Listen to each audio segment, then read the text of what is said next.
going to be doing an acrylic of a dog, which happens to be of my pet, a golden retriever. And so we're going to take you step by step through the whole process, so you'll know exactly how it is I do it. What I'm going to do is start out with, this is a Joe's Prime Extra Fine art board. What I have done, and it also has great little hanging places in here so that all you have to do is finish the piece. As you can see, you have the sides, you can paint on the sides, or you can paint them black or gold, and it's ready to hang as soon as you're finished with the piece. So you don't have to worry about the framing, which is always an extra expense and an extra stressful thing you have to deal with. But what I've done with this is I've covered it with gesso. I have Joe's, I believe it's really good gesso that I've covered this with, because I like the feel of the gesso underneath the paint. It kind of gives the paint a little something to adhere to.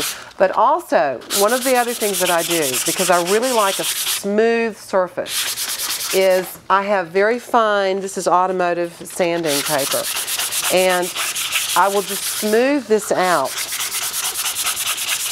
so that I have the gesso that the paint can really hold on to, but I can also have the smooth surface that I need for the detail that I like to put in a piece. It doesn't take long at all to do this. It's automotive sandpaper, so actually you can do it when it's wet too, but it just makes a really wonderful smooth surface, and you can put this on canvas or you can even put it on wood.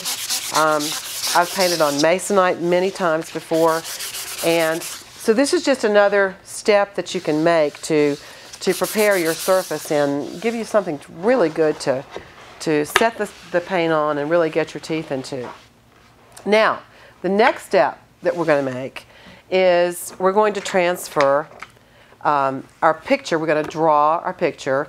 We're going to transfer it here. Now, there are all kinds of ways that you can do that. You can do it using a grid. What I'm going to do is I usually just kind of gauge my drawing with the negative space around the image that I'm wanting to draw. And I always like to start off the drawing with the piece upside down, because I don't want to be consumed with the fact that this is a dog. I just want to kind of get the idea. I want to seat the dog on this piece of board like it's seated on the paper, and just don't want to have to think about it. So I'm just going to do it upside down so that my right brain can kind of go right in and start thinking about proportion and how this shape right here sits on this shape right here, how I'm going to translate it. So let's just go ahead and start doing that now. I've got a number 2, actually this is a 3B, actually a Cheap Joe's pencil, which is one of the best pencils that I have found for sketching on any kind of surface. It's got a very soft lead that erases very easily and doesn't smear really terribly, because that can make a mess on a prepared surface. So I'm just going to kind of start here. I'll do this for you. We'll kind of make a real quick horizontal. This is probably the quickest way you can do a graph kind of thing. And I'm just going to do a vertical. I'm not measuring. And look, oh, that's a little bit more than that. Oh well, not that big a deal. It's okay. We're going to put it in quadrants. So that'll just kind of give you an idea of a simplicity, a more simple way to approach it. So let's just go in this lower quadrant here. All I'm doing is looking at the negative space. It's always about proportion and comparisons. That's what art is about. Seeing is going to show you proportions and comparisons, and that's really important. So we're going to just work on this quadrant right here. Let's pretend that's all they have to look for. That's pretty easy and doable. We just want to follow those lines. You've got your vertical lines, you've got your horizontal lines, and then you got the lines in between, and those are what are going to give you the nuances of the shapes that you're working with. So let's just go on. This is comes up to about a little bit less than halfway between in this quadrant. If you were going to once again continue to make it into quadrants, we're not going to do that. Now we're just going to come to this area, and I'm just going to kind of looking at the negative space. The negative space is the space around the object that you're painting. So looking at this negative space, I'm just going to kind of, let's see, this line comes out a little bit here. Then there's something that kind of comes out here, kind of points down and then goes back up. Gee, what could that be? It's part of an ear. Okay, so now we're going to go back into this quadrant. And then once you get the basic outline, then you make the proportion and the your estimates for your sizes and whatnot from what you've already got down there. So let's just pull this. Let's see, let's start here. The head is a little bit higher than halfway, or this shape. Now I'm gonna, let's see, I've got something here that's coming around like so. Then the negative space of this brings me out here.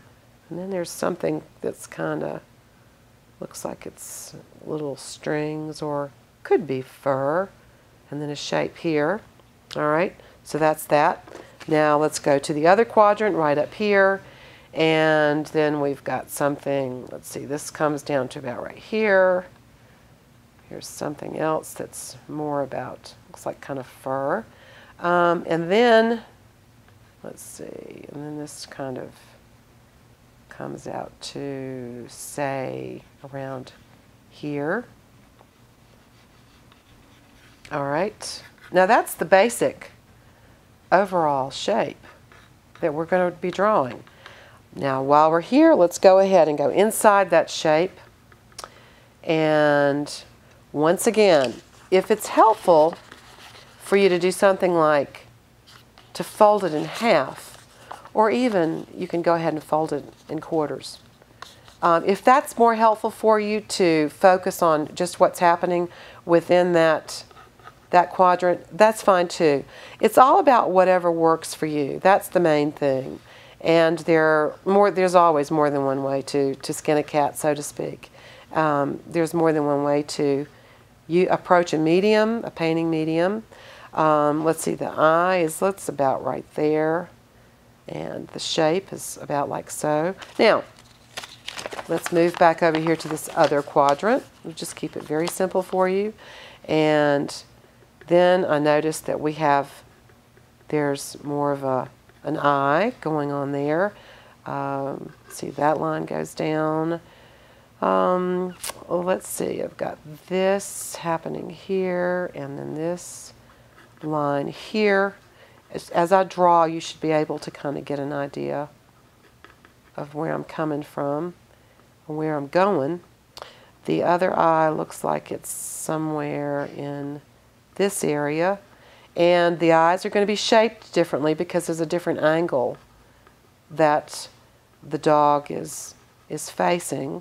We know that it's about like so. And we might have to make adjustments, but that's okay. We'll just wait on that. Okay, so the nose is also in this quadrant, and the nose is going to be about, let's see, it's about so close to this line here, so let's pull it over here, and then let's go up here to the eye. Actually, the eye would be a little bit farther over because this line and this line are very similar. This is what I mean by comparison. You want to compare just whatever shape you're drawing, and the nose is falling about in the middle of this quadrant. And looks like it has a shape about like so. Looks kind of funny right now, but that's okay. Now let's go back over here to this eye. Come in about like so. Now, let's just go ahead and draw some of these expression lines, which are coming up here. And then there's another one here. You see where I'm going with these lines. And I have one here. And then, of course, sort of like the eyebrow of a dog, which is always kind of fun because they have such expression in their faces. Okay, and I've got these lines here. See, we're just indicating these so that we'll have an idea of where everything is that we need. Okay, let's go back down to this quadrant now. Whoops, we got a whole bunch of stuff going on there that's really kind of indescribable at this point. But we're going to assume that it has something to do with a mouth. All right, so that's coming up there. The shape I'm drawing now looks like a flappy tongue. Okay, and then this down here. This dark area, ooh, that's a lot of mist, doesn't it look like? Not much of anything. Okay, so, and then underneath the tongue, we've got this shape, which is coming about down in there. There's something happening down here. Don't really need to know at this point. We just kind of want to have an idea of where all these shapes are going to fall into place. Then we've got there's something happening here. Then we've got some dark areas there. I'm going to go ahead and paint those, draw those in. Then there's all kinds of wavy stuff happening here. And then it's waving on down, whatever it is. Okay, that looks kind of hairy. Now, we'll look on this quadrant, and we've still got, let's see, this shape is coming down here. Now, oh, we've got more of this shape, which is coming up about like so. So we are going to come up with this shadow area here, and we're just going to follow these wavy lines. Good chance that might be fur, but we sort of know that. Doesn't matter. We just wanted to make it real easy to draw. Okay, so let's go back up. I'm going to double check up here. We've got another shape that kind of goes underneath this shape, which we established was an eye, and then the shape here, and okay, so let's take a look at this and make sure that this second step is good, and we'll do some corrections here. I just want to do some corrections on this head area, just kind of look at it and see what we've got. Let's see. I want to further refine this, the eyes. Eyes are the most important parts of really anything that's living. It's got to have good eye contact. Okay, so we go back to this eyebrow here, this shape here. Describe the shapes as you're painting them in terms of, well, geometric shapes. You can do that. So we've got a little bit of a triangle, some rectangles. Let's see, the eye comes in like so. This is good.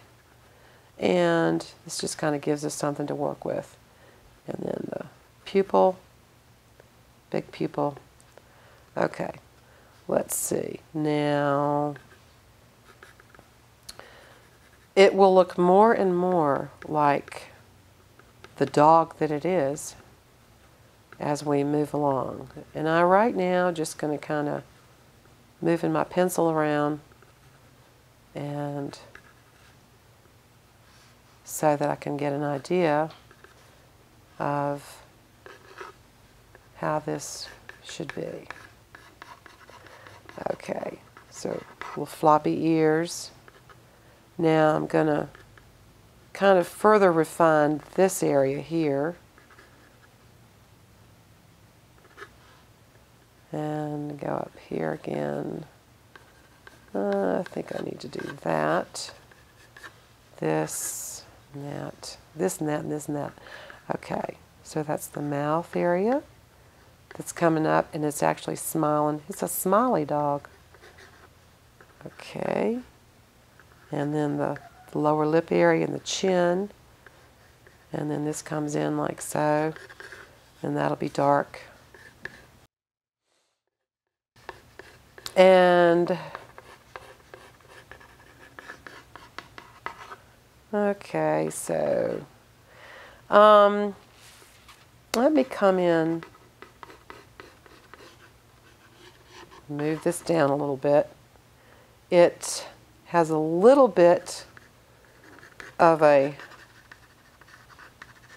Okay, so I'm going to use this great eraser because I need to thin down this face a little bit in some areas.